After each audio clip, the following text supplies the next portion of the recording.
मित्रों, हिंदू धर्म ग्रंथों में इस बात का उल्लेख है कि कैलाश पर्वत पर भगवान शिव आज भी निवास करते हैं। हिंदू धर्म के देवी देवता सिर्फ पौराणिक कथाओं के पात्र नहीं थे, बल्कि वे ऐसी शक्तियां थे जो पृथ्वी पर अलग अलग रूप में अलग अलग जगह पर मौजूद थे।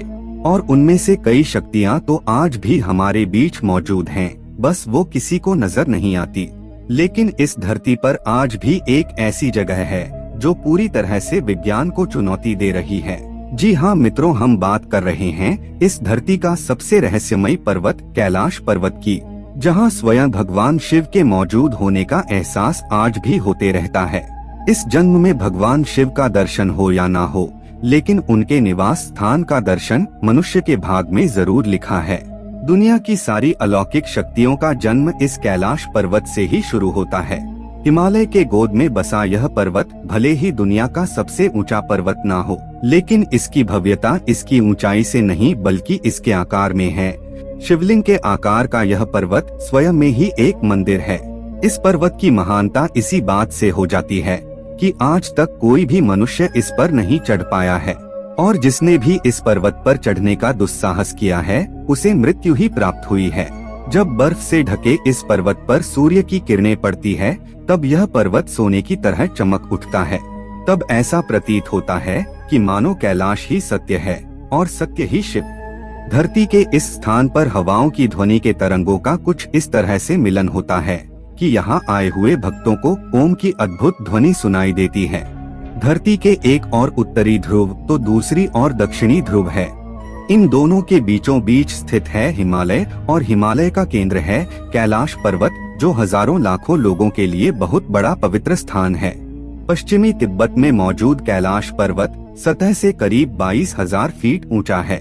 अमरनाथ यात्रा को जाते समय रास्ते में इस पर्वत के दर्शन होते हैं। मित्रों, आपको शायद मालूम नहीं होगा कि कैलाश पर्वत सिर्फ हिंदू धर्म के लिए ही नहीं बल्कि और 3 धर्म के लिए भी काफी पवित्र जगह है। यह पर्वत दुनिया के 4 प्रमुख धर्म को जोड़े रखता है। हिंदुइज्म, बुद्धिज्म, जैनिज्म और दाओइज्म। इन चारों धर्मों में कैलाश पर्वत का महत्व भगवान शिव का अलौकिक शक्ति के रूप में देखा जाता है। और मित्रों, हाल ही में वैज्ञानिकों द्वारा कैलाश पर्वत को इस धरती का केंद्र यानी एक्सिस माना गया है। इस पर्वत पर दिशा सूचक यानी कि कंपास भी काम करना बंद कर देता है। बहुत से लोगों और शोधकर्ताओं द्वारा बताया गया है कि कैलाश पर्वत पर ही चारों दिशाओं का मिलन होता है। यह पर्वत इस धरती के सभी जीव जंतुओं को जीवित रखने के लिए वातावरण को बनाए रखता है, और शायद इसीलिए इस जगह को प्राकृतिक शक्तियों का भंडार कहा जाता है। दुनिया की सबसे ऊंची चोटी है माउंट एवरेस्ट। इस पर आज तक हजारों लोग चढ़ाई कर चुके हैं, लेकिन हैरान कर देने वाली बात तो यह है कि माउंट एवरेस्ट से 2000 मीटर कम ऊंचाई वाले कैलाश पर्वत पर आज तक कोई नहीं चढ़ पाया। किसी भी पर्वत पर चढ़ाई करने में सबसे बड़ी दिक्कत आती है ऑक्सीजन की कमी की। माउंट एवरेस्ट की ऊंचाई 8,848 मीटर का है, और इस ऊंचाई पर ऑक्सीजन की मात्रा काफी कम हो जाती है।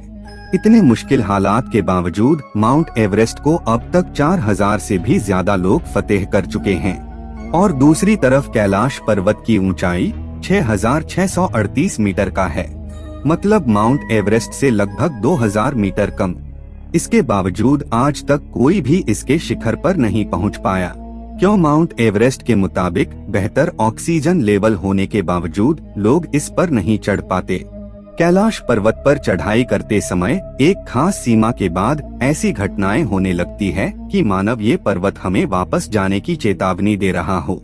ठंड अचानक बढ़ जाती है, मौसम भी बदलने लगता है। ऐसे में जिसने भी इस चेतावनी को अनसुना किया वो इस पर्वत से वापस नहीं लौटता। हिंदू धर्म की मान्यताओं के अनुसार कैलाश पर्वत को भगवान शिव का घर माना जाता है, और बगैर उनके आज्ञा के कोई उनके स्थान पर आ जाए ऐसा वह होने नहीं देंगे। यानी कि कैलाश पर्वत पर चढ़ाई करना असंभव है। परंतु तिब्बत के लोगों का कहना है कि 11वीं सदी में तिब्बत बौद्ध योगी मिरप्पा ने इस पर्वत पर चढ़ाई की थी, और वह सफल भी रहे। लेकिन इस बात को साबित करने के लिए उन लोगों के पास कोई प्रमाण नहीं है। कैलाश पर्वत के बारे में तिब्बत मंदिरों के धर्मगुरु बताते हैं कि कैलाश पर्वत के चारों ओर एक अलौकिक शक्ति का प्रवाह होता है। कहा जाता है कि आज भी कुछ तपस्वी इन शक्तियों के माध्यम से आध्यात्मिक गुरुओं के साथ संपर्क करते हैं। इस कैलाश पर्वत से जुड़ी काफी दंत कथाएं भी प्रचलित है। उन्हीं कथाओं की सच्चाई का पता लगाने के लिए 1999 में रूस के नेत्र रोग विशेषज्ञ अर्नेस्ट मुल्दासेव ने कैलाश पर्वत के रहस्य का खोज करने के लिए एक टीम बनाई और इस पर्वत का कई दिनों के अध्ययन करने के बाद उन्होंने अपनी किताब में बताते हुए दावा किया है कि कैलाश पर्वत की चोटी बिल्कुल इंसानों द्वारा तैयार की गई पिरामिड जैसा लगती है और कैलाश पर्वत की यह चोटी प्राकृतिक नहीं बल्कि किसी इंसान या फिर किसी अन्य शक्ति द्वारा बनाई गई है और इस जगह पर अजीब तरह की रेडिएशन होने के कारण इसे पारलौकिक गतिविधियों का केंद्र भी बताए हैं। उनके दावों में कितनी सच्चाई है यह तो आने वाला वक्त ही बताएगा, लेकिन डॉक्टर अर्नेस्ट मुल्दासेव ने जिस आदमी या शक्ति द्वारा कैलाश पर्वत को बनाए जाने की बात कही है वह शायद भगवान शिव ही थे। अगर हम भी कैलाश पर्वत को थोड़ा ध्यान से देखेंगे तो यह बात काफी सही भी लगती है और शायद इसीलिए इस पवित्र पर्वत का दौरा करने वाले लोगों ने दावा किया है कि वहाँ समय काफी तेजी से गुजरता है। नाखून और बालों की वृद्धि जो सामान्य परिस्थितियों में लगभग 2 सप्ताह में होती है वो यहाँ केवल 24 घंटों में हो जाती है और इन पहाड़ों के बीच की हवा तेजी से उम्र बढ़ाने की प्रक्रिया में मदद करती है। ऐसे ही जब रसिया के एक पर्वतारोही सर्जी शिश्तियाकोवा ने जब कैलाश पर्वत के बिल्कुल करीब पहुंच गए तो उनका दिल बहुत तेजी से धड़कने लगा और उन्हें अचानक कमजोरी महसूस होने लगी, जिसके बाद उन्हें ख्याल आने लगा कि उन्हें यहाँ नहीं रुकना चाहिए। इसके बाद जैसे ही वे नीचे आते गए उनका स्वास्थ्य ठीक होता गया और 2001 में आखिरी बार स्पेनिश टीम के लोगों ने इस पर्वत पर चढ़ने की कोशिश की थी। तब वो पूरी दुनिया भर के लोगों के दबाव के कारण उन्हें अपनी ये खोज रोकनी पड़ी और उस दिन के बाद से वहाँ की गवर्नमेंट कैलाश पर्वत पर चढ़ाई करने की अनुमति किसी को भी नहीं दी। कैलाश पर्वत के आकार और रहस्य को लेकर अक्सर बहुत सी बातें होती रहती है, लेकिन मित्रों कुछ प्रश्नों के उत्तर इंसानों की बुद्धि से परे होते हैं। ऐसे में तो एक बात साफ नजर आती है कि हिमालय के पर्वतों के बीच शिवलिंग के आकार का पर्वत ही कैलाश पर्वत है और इस कैलाश पर्वत को एक एंगल से देखने पर शिवजी का मुख जैसा दिखाई देता है। मेरा मानना यही है कि उस कैलाश पर्वत पर शिवजी नहीं बल्कि कैलाश पर्वत ही शिव है। तो दोस्तों, अगर आप भी भगवान शिव पर विश्वास रखते हैं तो कमेंट में प्रेम से हर हर महादेव जरूर लिखें और इस वीडियो को अंत तक देखने के लिए आपका बहुत बहुत शुक्रिया।